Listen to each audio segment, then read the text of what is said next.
thanking His Excellency the President, William Samoei Arap Ruto, for having assured us severally that CBC is going nowhere and that we shall be working around to ensure that it survives. And I think this was brought about by the fact that we are all aware.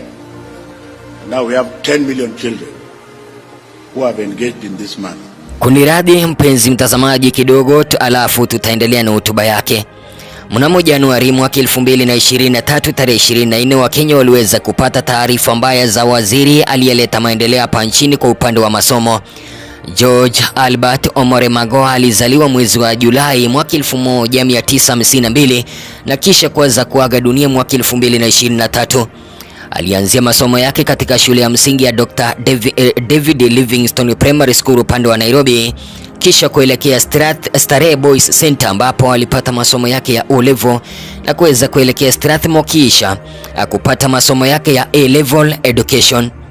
Marehemu Magoha alipata udhamini nikimaanisha scholarship kusomea human medicine upande wa Nigeria, ambapo pia aliweza kusomea taifa la United Kingdom kisha lile taifa la Ireland.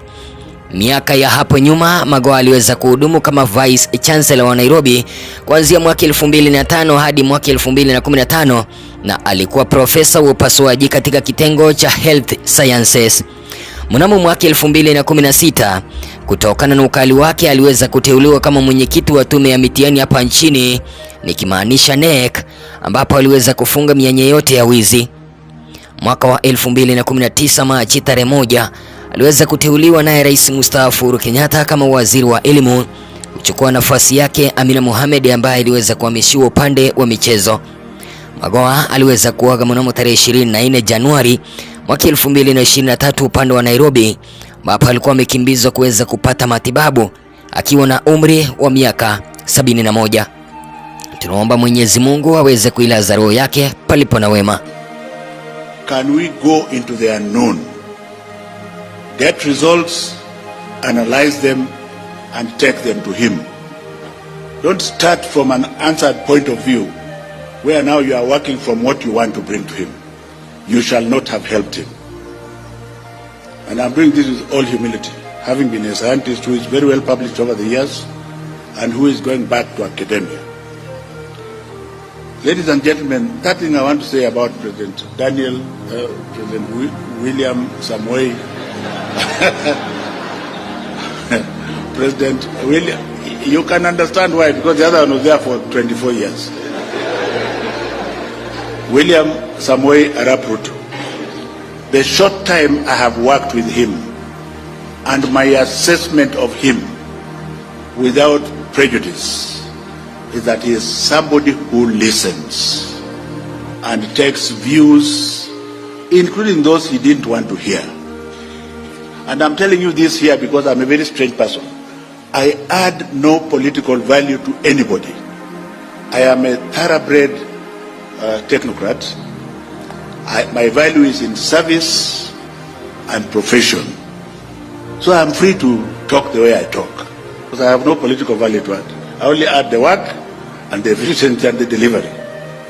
So since the president is somebody who is going to, and he's also an academic, I was involved with him when he was doing his master's degree, and he went further and did PhD. So we are not writing a report to somebody who went to Kanyanyaini Primary School.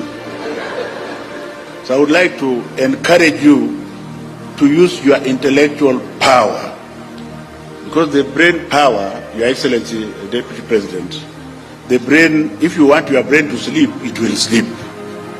If you want your brain to think so that you can add value to our children, then you will think.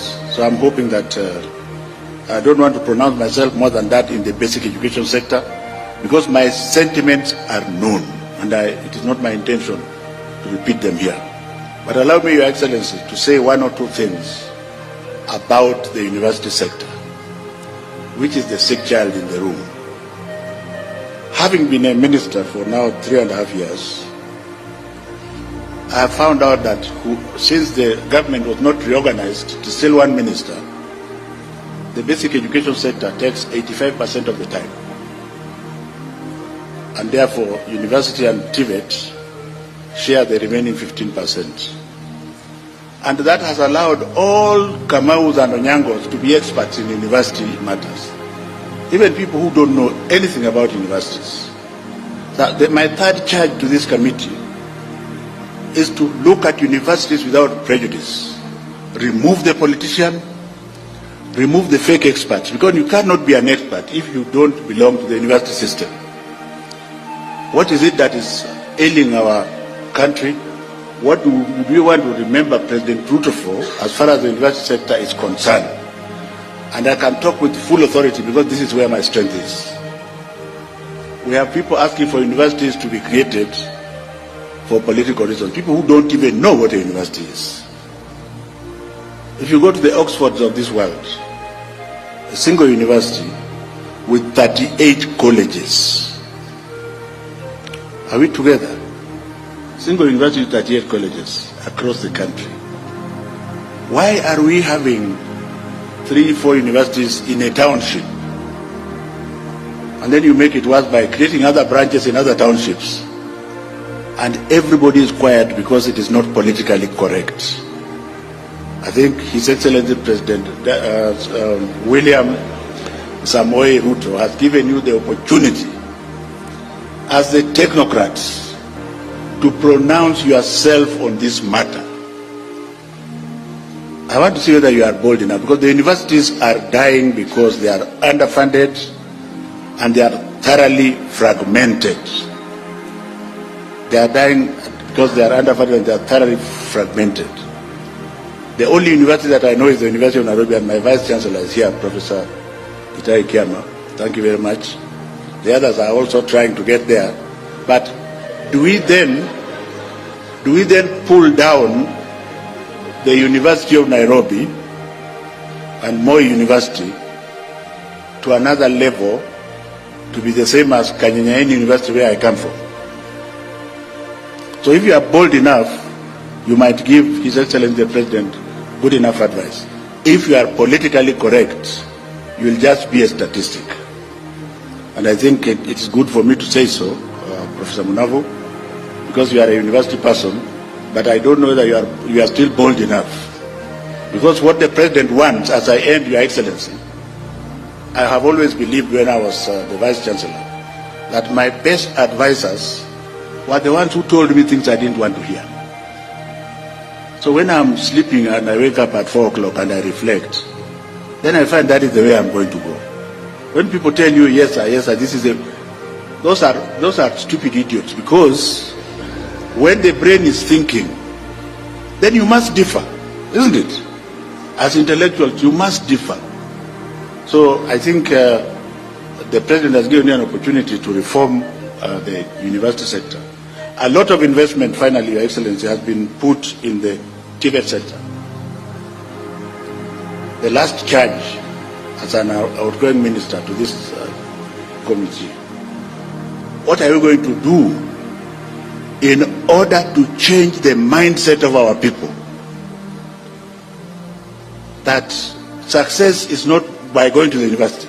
Ama kweli watu wema ambao wanatumikia taifa lao kwa kuweza kujitolea, ndio mpenzi mtazamaji, hawawezi wakaishi milele. Magoha alikuwa ni mtumishi wa umma ambaye hakuwa anataka kuweza kujiunga kabisa, ama hakuwa anajihusisha kwa upande wa siasa. Mwenyezi Mungu aweze kuilaza roho yake palipo na wema. Siemo Ezra, runinga ya Sam TV.